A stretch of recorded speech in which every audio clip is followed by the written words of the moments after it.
아멘. 이 시간 옆에 계신 우리 성도님들 바라보시면서 함께 예배함이 기쁨입니다. 이렇게 인사하도록 하겠습니다. 함께 예배함이 기쁨입니다. 함께 예배함이 기쁨입니다. 이 시간 우리가 함께 한 자리에 모여서 한 분 하나님을 예배하며 나아갈 수 있음이 우리에게 참된 기쁨이 되는 줄 믿습니다.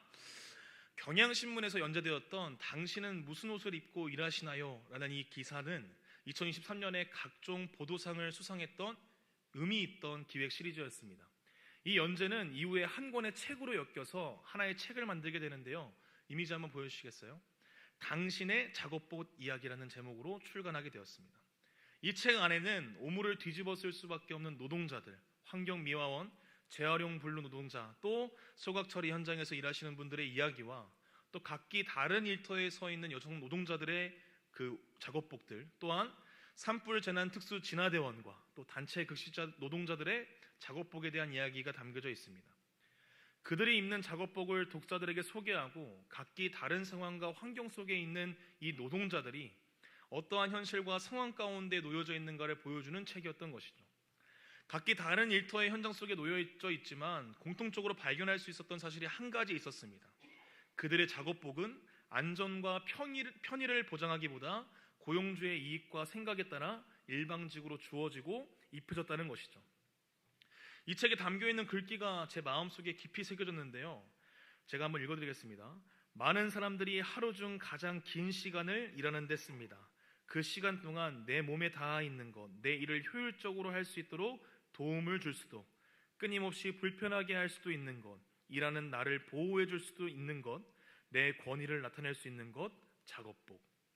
그리고 저자는 이 책의 마무리를 이러한 질문을 독자에게 던지는 것으로 마무리합니다. 당신은 무슨 옷을 입고 일을 하고 계십니까? 이 책은 독자에게 묻습니다. 일을 하는 사람의 옷은 누구를 위해 만들어졌는가? 또 하나의 질문을 던지는데요. 우리는 그 옷 안에 있는 사람을 제대로 보고 있는가? 우리는 살아가면서 수많은 옷을 갈아입으며 살아갑니다. 저의 딸도 그렇습니다.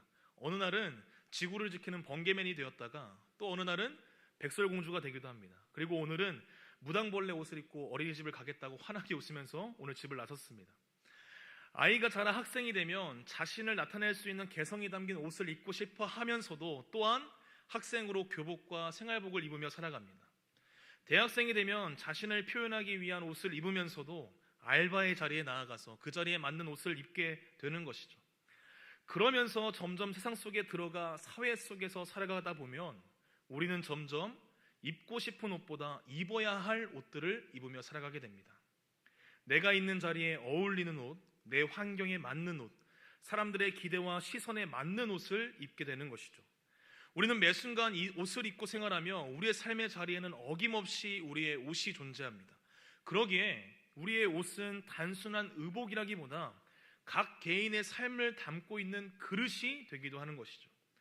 어린아이를 키우는 엄마의 편안하고 부드러운 소재의 옷은 아이를 향한 사랑과 육아에 대한 고된 하루가 담겨 있는 것이고, 가장으로서 살아가는 아버지의 옷장에 있는 수많은 출근복과 집에서 입는 추리닝 한 벌은 가족을 위해 가장으로 살아가는 삶의 무게와 그의 의지가 담겨져 있는 것이죠.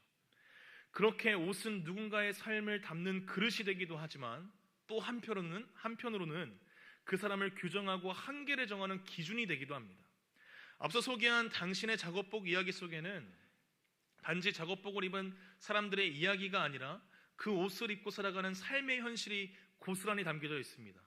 그곳에서 일하는 분들의 작업복은 결코 스스로 선택한 옷이 아니었습니다. 어쩌면 입고 싶지 않았지만 입을 수밖에 없었던 옷이었던 것이죠.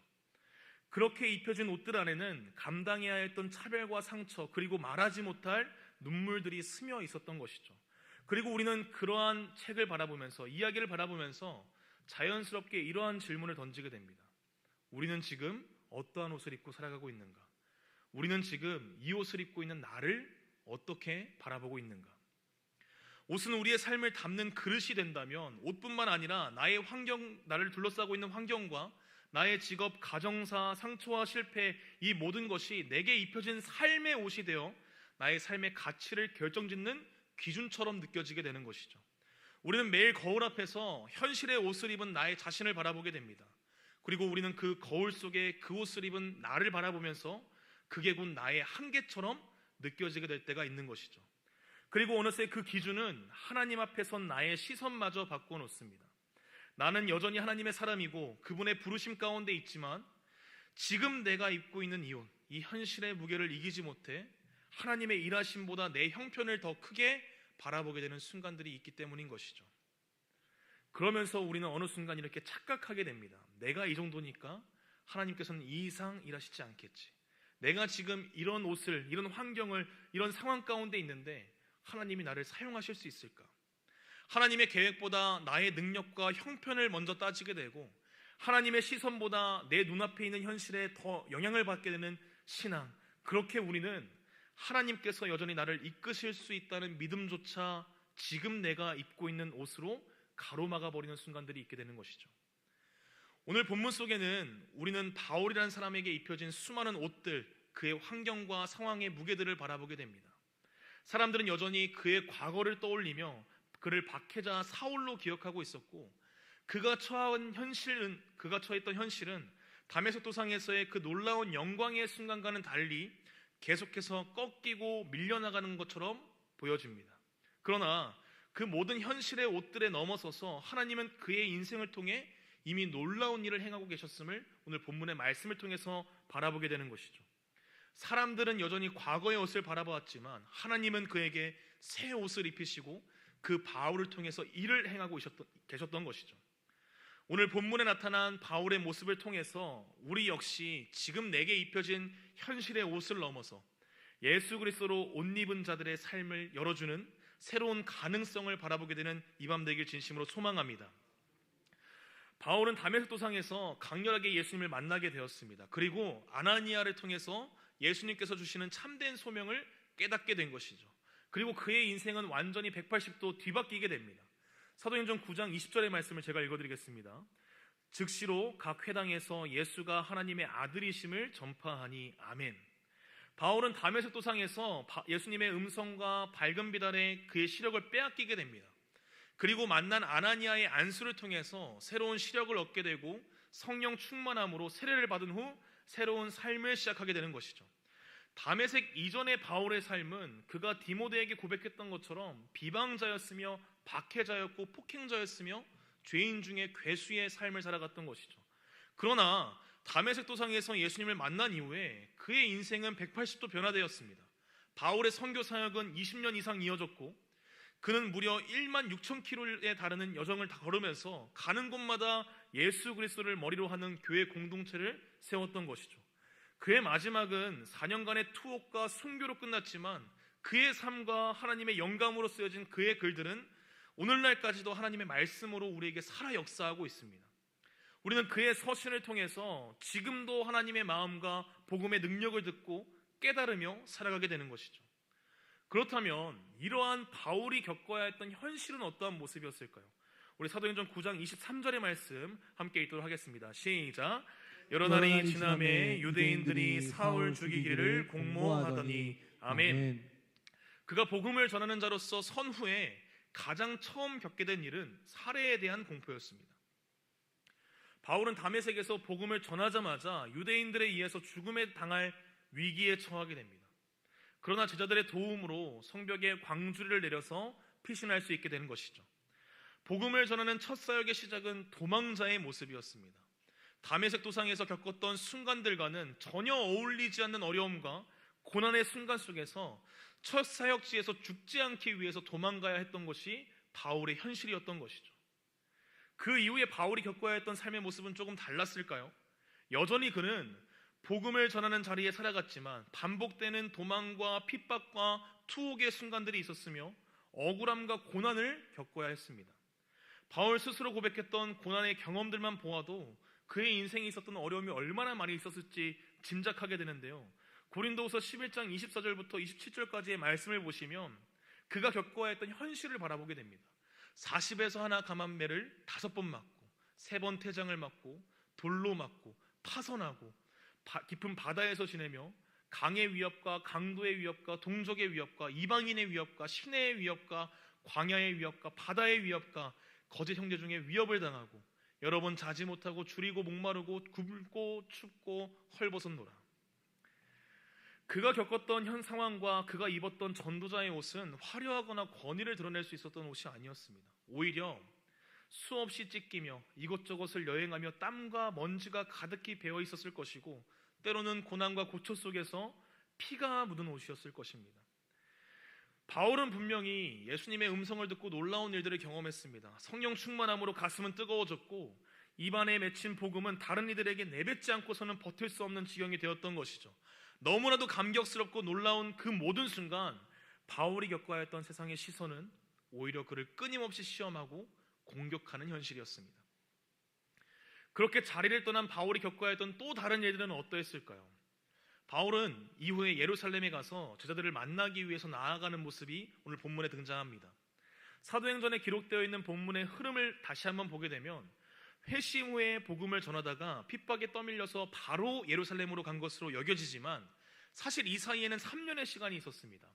갈라디아서 1장 17절과 18절의 말씀을 보시면 우리 함께 읽어보도록 하겠습니다. 시작. 또 나보다 먼저 사도된 자들을 만나려고 예루살렘으로 가지 아니하고 아라비아로 갔다가 다시 다메섹으로 돌아갔노라. 그 후 3년 만에 내가 게바를 방문하려고 예루살렘에 올라가서 그와 함께 15일을 머무는 동안. 아멘. 이 본문의 말씀을 통해서 바울이 이야기하는 것은 3년의 세월을 아라비아 광야 속에서 있었던 그의 삶을 보여줍니다. 그 세월 동안 무엇을 했는가를 우리는 성경에서 찾아볼 수 없기에 정확하게 알 수는 없지만, 복음을 전하기 위한 준비의 과정들을 거쳤음을 짐작하게 되는 것이죠. 3년 전 예루살렘 안에 살아갔던 그 바울은 자신의 신념과 생각을 따라서 예수님을 박해하던 자로 등장합니다. 폭력과 살인이라는 수단을 사용하고서라도 자신이 원하는 일들을 이루기 위해서 안간힘을 쓰던 자가 바울이었던 것이죠. 그러한 바울은 3년 후에 완전히 다른 모습으로 돌아옵니다.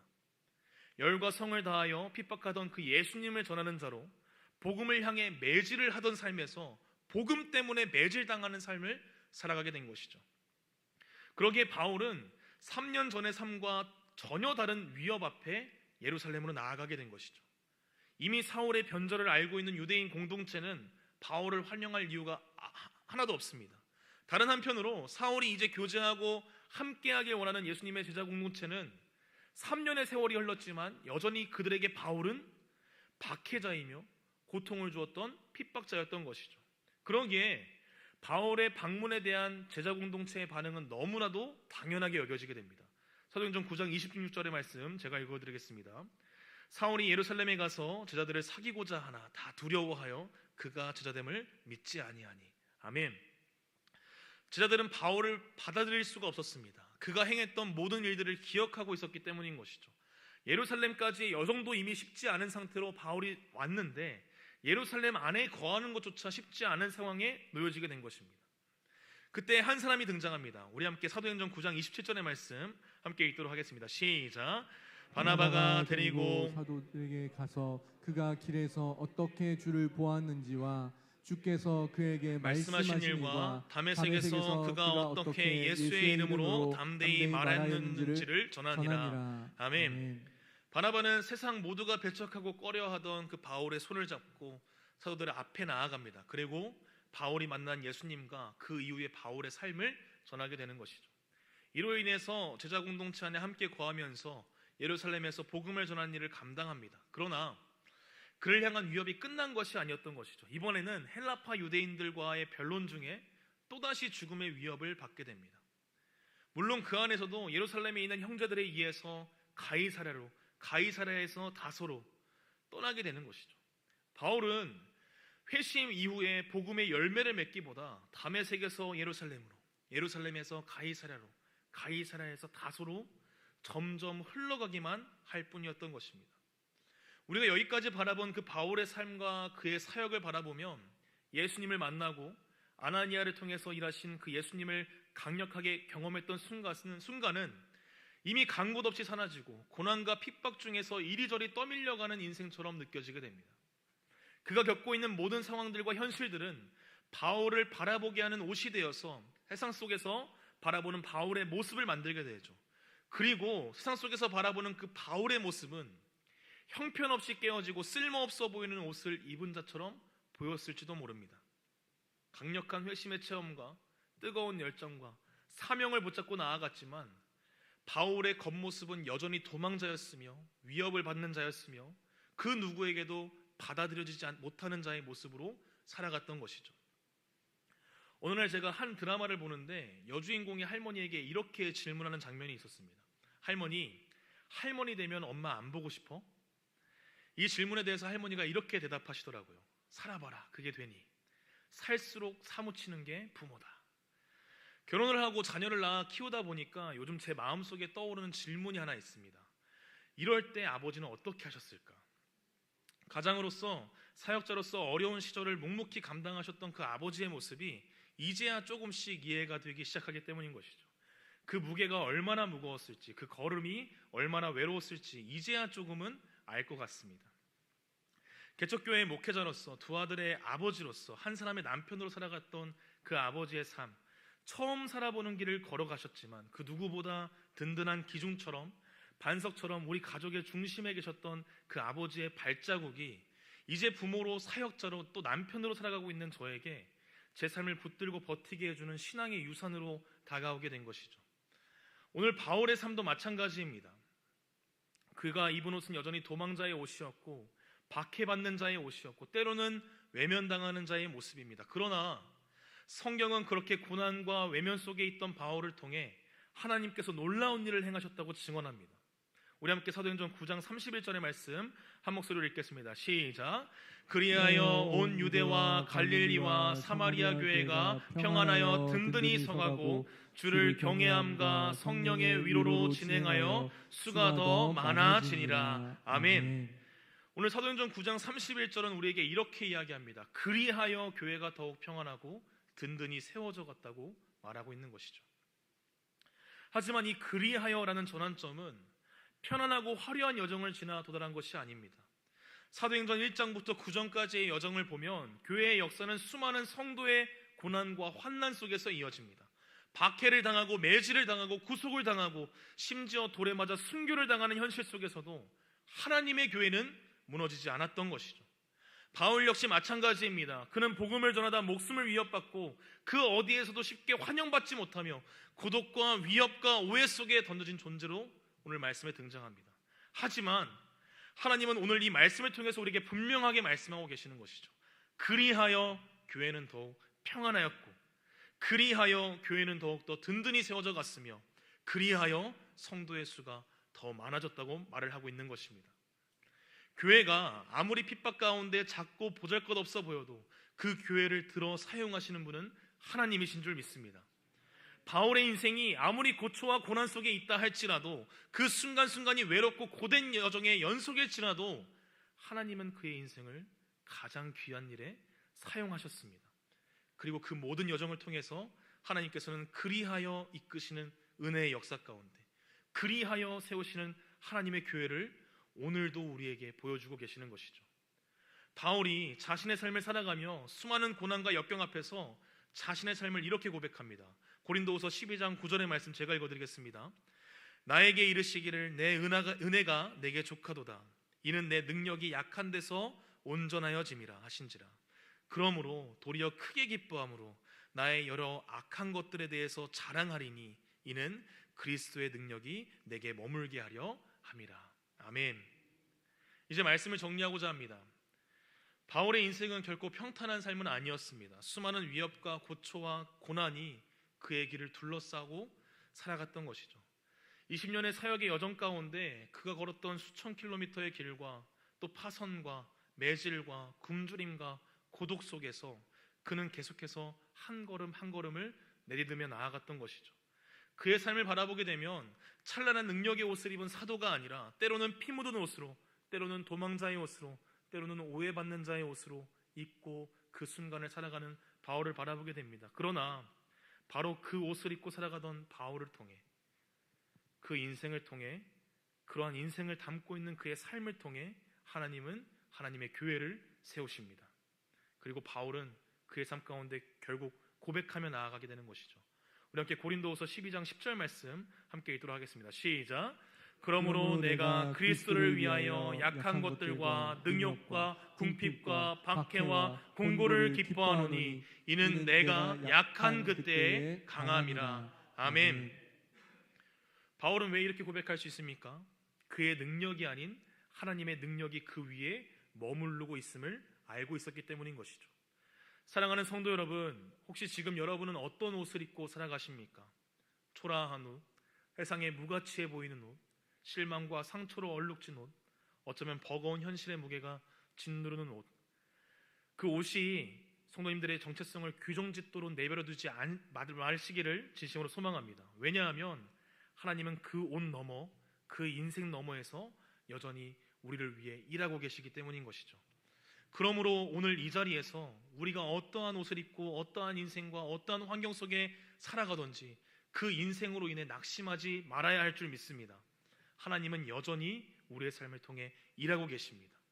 아버지의 인생이 자녀의 삶의 신앙의 유산이 되고 나침반이 되고 앞으로 걸어가야 할 길이 될 수 있었던 것은 아버지가 걸어갔던 길이 하나님과 동행하는 길이었으며 나의 약함과 나의 부족함이 담긴 나의 그릇을 바라보는 삶이 아니라 그 위에 넘치도록 부으시고 또 채우실 하나님의 능력을 바라보고 의지하는 삶이었기 때문이었던 것처럼 바울의 삶이 초라하였어도 약한 그때의 강함을 허락하신 그 하나님과 함께 걸어갈 때 그리하여 교회가 든든히 세워져 갔던 것처럼 우리의 삶의 자리가 때로는 지저분하고 부족하고 연약하여도 그리하여도 이끄시는 그 하나님을 바라보며 남은 한 주를 살아낼 수 있는 우리 모든 믿음의 자녀 될 수 있는 수원북부교회 모든 성도들 되시길 진심으로 소망합니다. 이 시간 우리 마음에 손을 담아서